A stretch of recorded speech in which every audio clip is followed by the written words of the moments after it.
Okay, another cool application on Google, obviously, since it offers all of its Google services, is Google Maps. So we click on the map icon here, takes you right into the map program, which is pretty cool here. And you click this menu icon, gives you options on here to search, get directions. You can clear the map, my location. You can get a proximity of where you are based on the based on cell towers.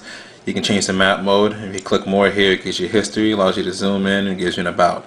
This also works with GPS also as well. If you click my location, it'll use the GPS side of it, but you have to turn the GPS on in the settings. So if you want to change the map mode, you get map view, satellite view, traffic, and street view. So if you click on satellite view, you'll get the real world terrain instead, which is cool, but you're definitely going to need a 3G connection for the speed, because that's a lot of detail obviously it's got to show. So if you're not a 3G connection, I would just use the standard mode. So if we go back to map mode here, click on street view, you can see in street view, if you scroll around and you click the ball anywhere you go, let's say 52 Summer Street, and you click here,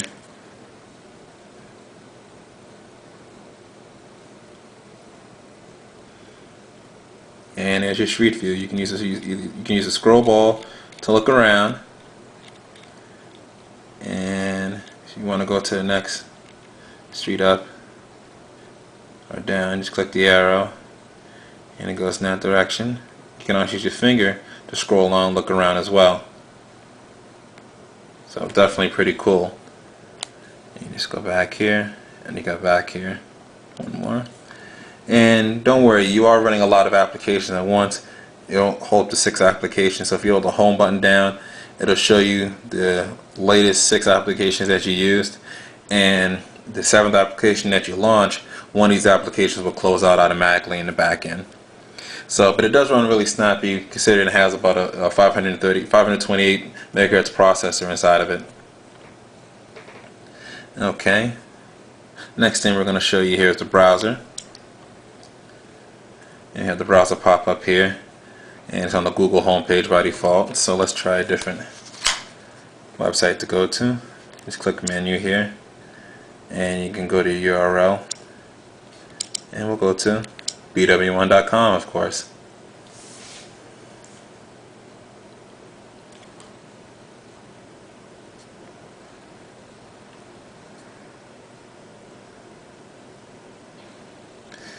It's a full HTML browser.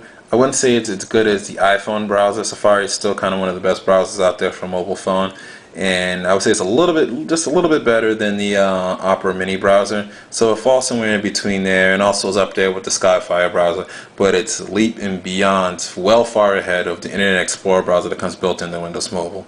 So this is definitely a good browser, and you can scroll down here with your finger, and you get a nice high resolution.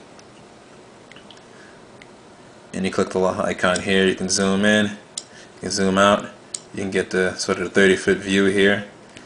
Go back to your menu and you click window. It actually has like a tab feature here. You can add another tab to go to another website, which is pretty cool. So that's your browser for you. So overall, the T-Mobile G1 is a very good phone. It's very much internet-centric device. So if you definitely want the internet anywhere you go, this is definitely the device to go with.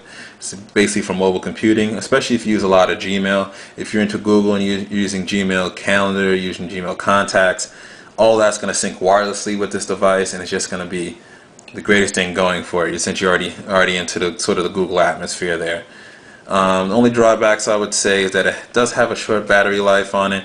I would count that to a very high resolution and crisp screen, and also this 3G does take 3G and Wi-Fi will take some battery life in effect, and doesn't have the greatest 3G coverage. It's definitely building up. T-Mobile's building up the 3G coverage a lot better, but it's definitely not there as sort of how Verizon and Sprint have their 3G coverage.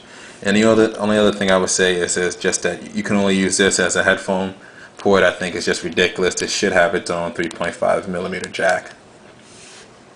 Other than that, this is a solid device. Android's a very solid platform. definitely in its infancy, so it's gonna feel a little young, a little like new. Doesn't seem to have a whole lot with it just yet, but it's gonna grow. It's gonna get big, and the more devices, the more carriers that do carry this, decide to carry the Android platform, it's definitely gonna become one of the biggest platforms out there. So this is BWOne from BWOne.com giving you my T-Mobile G1 review and reminding you to live your tech world in high definition.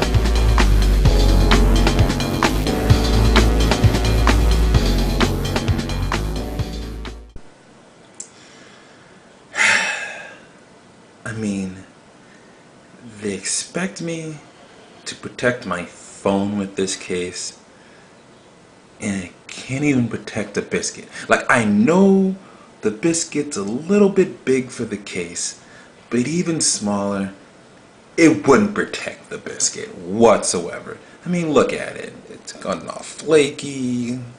I mean, it's losing its buttery goodness. I mean, save me $5 and not include the case. I have to buy a new one anyway. Just look at this. All I gotta say, and all I got for you, T-Mobile, is 2 words for you. BISCUT fail. Oh snap.